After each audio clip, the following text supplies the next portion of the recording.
Dear बच्चों। बच्चों आज हम सोल्व करेंगे द्विघात समीकरण कक्षा 10 प्रश्नावली 4.2 का क्वेश्चन नंबर 4।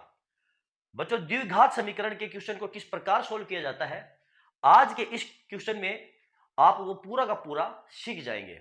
बच्चों हमको जो क्वेश्चन दिया है वो है हमारी प्रश्नावली 4.2 का ये क्वेश्चन नंबर 4 और हमारा जो प्रश्न है वो है दो क्रमागत धनात्मक पूर्णांक ज्ञात कीजिए जिनके वर्गों का योग 365 हो। बच्चों हमको जो क्वेश्चन दिया गया है वो ये दिया गया है कि हमें दो क्रमागत धनात्मक पूर्णांक ज्ञात करने हैं। क्रमागत मतलब बच्चों जैसे 3 और 4 ये दो क्रमागत पूर्णांक है धनात्मक, जैसे 5 और 6, 8 और 9, इसी प्रकार 11 और 12 ये संख्याएं क्या है बच्चों क्रमागत संख्याएं कहलाती है। तो हमें दो क्रमागत धनात्मक पूर्णांक ज्ञात करने हैं बच्चों जिनके वर्गों का योग 365 हो। तो बच्चों इस क्वेश्चन को हम कैसे सोल्व करेंगे, चलो आओ देखते हैं। दो क्रमागत धनात्मक पूर्णांक ज्ञात कीजिए जिनके वर्गों का योग 365 है। माना हमारा जो पहला पूर्णांक है, माना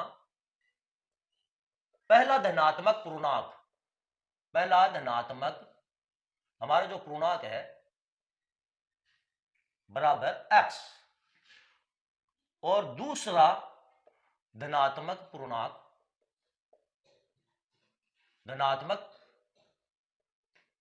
बराबर x प्लस 1 होगा। बच्चों हमारा जो पहला धनात्मक पूर्णांक है वो हमने माना है वो हमारा x है, तो हमारा दूसरा धनात्मक पूर्णांक क्या होगा, वो होगा हमारा x प्लस 1। यदि बच्चों हमारा पहला धनात्मक पूर्णांक मान लीजिए 4 है तो अगला क्या होगा, 4 में हम 1 जोड़ेंगे तभी तो 5 आएगा, इसीलिए हमारा पहला धनात्मक पूर्णांक x है तो दूसरा हमारा धनात्मक पूर्णांक होगा वो x प्लस 1 होगा। ओके, अब हमको क्या दिया है, जिनके वर्गों का योग 365 है और इनके वर्गों का योग क्या है, वर्गों का योग बराबर 365 है। मतलब बच्चों x का स्क्वायर प्लस x प्लस 1 का स्क्वायर बराबर 365। ओके बच्चों, अब इन वर्गों को हम खोलेंगे तो ये क्या आ जाएगा, ये आ जाएगा x का स्क्वायर प्लस, इस कोष्टक को खोलेंगे तो ये क्या आ जाएगा, x का स्क्वायर प्लस 2x प्लस 1 बराबर 365। 365 हो गए। ओके बच्चों, अब आगे इसको कैसे सोल्व करेंगे, x का स्क्वायर और x का स्क्वायर कितने हो गए, ये 2x के स्क्वायर प्लस यहां पर आप देखो 2x, ये 2x बराबर 365 माइनस 1, ये हो जाएगा 2x का स्क्वायर प्लस 2x बराबर 364। ठीक है बच्चों, अब हम क्या करेंगे, 364 को पक्षांतरण करके हम लेफ्ट साइड में लेकर आ जाएंगे तो ये हो जाएगा हमारा 2x का स्क्वायर प्लस 2x माइनस 364 बराबर ये 0 हो गया है। ठीक है ना बच्चों, अब हम क्या करेंगे, यहां पर आप देखो 2x का स्क्वायर प्लस 2x माइनस 364 बराबर 0 है, तो इनमें से हम दो कॉमन ले लेंगे।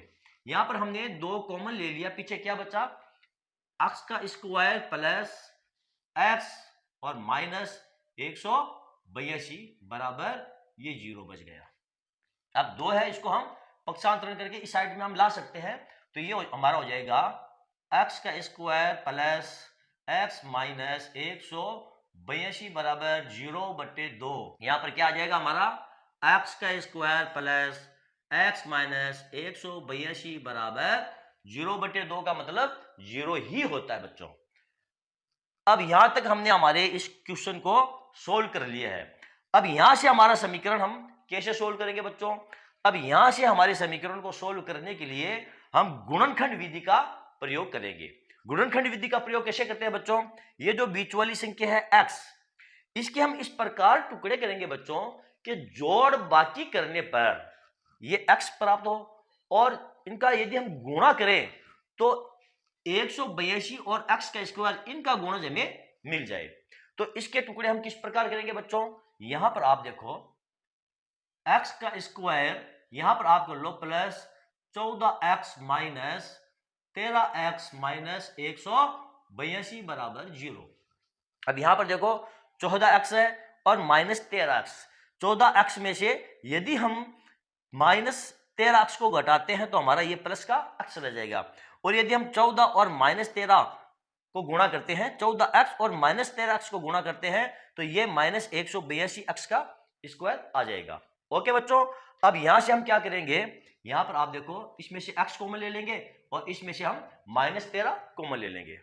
यहां पर लेते हैं, यदि हमने यहां से x कॉमन ले लिया तो पीछे क्या बचा, यहां पर x प्लस 14, x प्लस ये 14 बच गए, और यहां से हम माइनस 13 कॉमन ले लेंगे, माइनस 13 कॉमन ले लिया तो कितने बच गए, x प्लस 14, x प्लस ये 14 बच गए।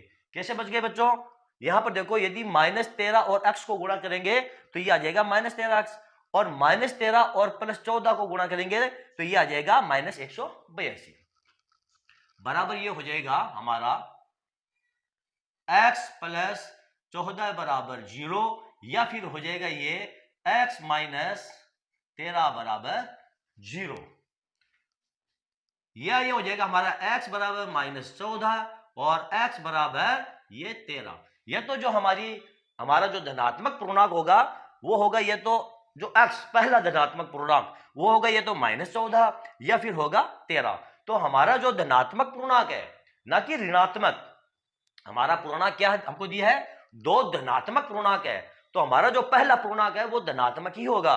तो ये जो माइनस 14 है ये ऋणात्मक है, इसको हम ले नहीं सकते। तो हमारा पहला जो पूर्णांक है वो 13 है। क्या है, 13। तो दूसरा हमारा पूर्णांक क्या हो जाएगा बच्चों, यहां पर देखो आप, यदि x बराबर 13 है, ये हमारा पहला पूर्णांक है, ये हमारा पहला पूर्णांक, ठीक है बच्चों। दूसरा पूर्णांक हमारा क्या है, वो है हमारा x प्लस 1 बराबर ये हो जाएगा हमारा 13 प्लस 1 बराबर ये 14। तो हमारे जो पूर्णांक वो कौन कौन से हो गए, 13 और ये 14, हमारा ये आंसर आ गया बच्चों। ओके बच्चों, अब यहां पर जगह की कमी थी बच्चों, इसलिए मैंने इसको इधर उतारा है। अब आप इसको देख लो, आप चाहो तो इसका स्क्रीनशॉट ले सकते हो, या बच्चों आप इसको रिपीट करके और देख सकते हो। तो बच्चों ये था आज का हमारा क्वेश्चन नंबर 4। बच्चों यदि आपको मेरा वीडियो अच्छा लगा है तो आप इसे लाइक कीजिए, शेयर कीजिए और मेरे चैनल को आप सब्सक्राइब कीजिए। मिलते हैं अगले वीडियो में अगले क्वेश्चन के साथ, तब तक के लिए धन्यवाद।